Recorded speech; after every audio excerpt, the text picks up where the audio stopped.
Hello guys, तो कैसे हो आप लोग। आज मैं आपको बताने वाला हूँ गंधर्व युद्ध के बारे में। तो चलिए वीडियो शुरू करते हैं। होता यह है कि पांडव वनवास में जाते हैं तो उनके पीछे पीछे कर्ण और दुर्योधन और 100 भाई जाते हैं। वह पांडवों का मजाक उड़ाने जा रहे होते हैं। तब उस समय होता यह है कि इंद्र कुछ लोगों को भेजते हैं जो कर्ण, दुर्योधन और सबको दारू पिलवा देते हैं ज़बरदस्ती। उसके बाद इंद्र लाखों लोगों को भेजते हैं जो कि गंधर्व होते हैं और उन पर हमला करा देते हैं। उस समय होता ये है कि कर्ण को समझ में नहीं आता होता कि क्या हो रहा है। सभी योद्धा तो गंधर्वों को देख के ही भाग जाते हैं। उस समय कर्ण जैसे तैसे एक धनुष उठाते हैं। वह एक आम सा धनुष ले लेते हैं। वैसे तो कर्ण हमेशा आम धनुष ही लेके चलते थे, पर कर्ण का जो धनुष था वह उनका खुद का धनुष था, जिससे कर्ण छोटे मोटे अस्त्र को यूज़ कर लेते थे। पर बाकी के आम धनुषों से एक भी अस्त्र या फिर दिव्य तीर नहीं चलाया जा सकता था। कर्ण का धनुष भले ही आम था पर उसके तीर काफ़ी पावरफुल हो जाते थे। कर्ण उससे काफ़ी अच्छे से तीर चला लेते थे, पर एक आम सैनिक के धनुष से कर्ण ऐसा नहीं कर पा रहे थे। कर्ण ने उस सैनिक का धनुष उठाया और दुर्योधन की मदद करने के लिए भागा। वो जैसे ही दुर्योधन के पास पहुंचा, उस समय लाखों गंधर्वों ने कर्ण पर अटैक कर दिया। कर्ण ने एक बार गंधर्वों को मार डाला। फिर जैसे ही चित्रसेन को ये बात पता चली, उसने और लाखों गंधर्वों को भेजा। कर्ण ने उन लाखों गंधर्वों को भी मार डाला। कर्ण ने लगभग 2-3 लाख गंधर्वों को मार डाला। उस समय कर्ण नशे में चूर था। फिर चित्रसेन को बहुत गुस्सा आई। चित्रसेन खुद गया और इस समय वो करोड़ों गंधर्वों को लेके गया। सभी गंधर्वों ने कर्ण को घेर लिया। उस समय जब कर्ण ने उन सबको मारना शुरू किया, चित्रसेन के करोड़ों गंधर्व, चित्रसेन भी कर्ण का कुछ नहीं बिगाड़ पा रहे थे। नशे में चूर कर्ण फिर भी चित्रसेन को हराता जा रहा था, करोड़ों गंधर्वों को मारता जा रहा था।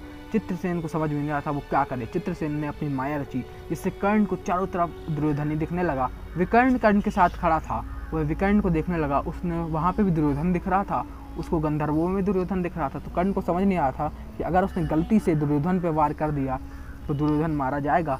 तब और उसके तीर भी ख़त्म हो रहे थे और धनुष भी अजीब सा था और उसके तीर ख़त्म हो रहे थे, और अगर गलती से दुर्योधन पे लग जाते दुर्योधन मारा जाता।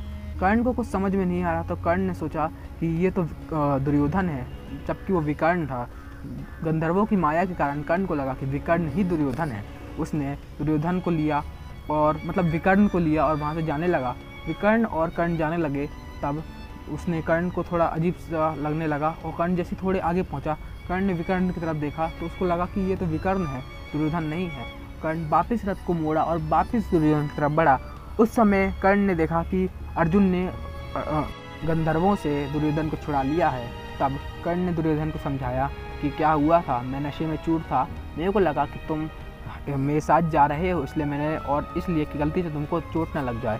पर सब लोग जैसे ही राजभवन पहुँचे, तब द्रोणाचार्य और भीष्म पितामह ने कर्ण की काफ़ी बुराइयाँ की इसी चीज़ के ऊपर। उन्होंने कहा कि कर्ण तुम कायर हो, और इसी के कारण कर्ण ने दिग्विजय यात्रा की थी। कर्ण ने दिग्विजय में पूरी पृथ्वी को जीत डाला था, इसीलिए कर्ण का नाम दिग्विजय भी था। कर्ण ने गंधर्व युद्ध में गंधर्वों को 2 बार हराया था।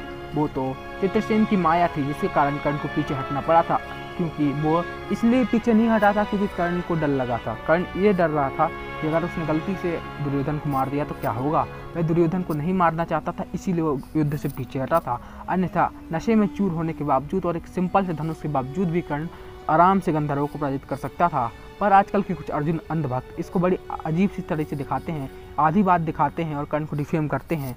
आपको ये वीडियो कैसी लगी कमेंट सेक्शन में बताइए। इस वीडियो को लाइक कर दो, इस चैनल को सब्सक्राइब कर दो, इस वीडियो को शेयर कर दो। हमारे सेकंड चैनल को भी सब्सक्राइब कर दो, उसमें 3-4 वीडियो आ चुकी हैं।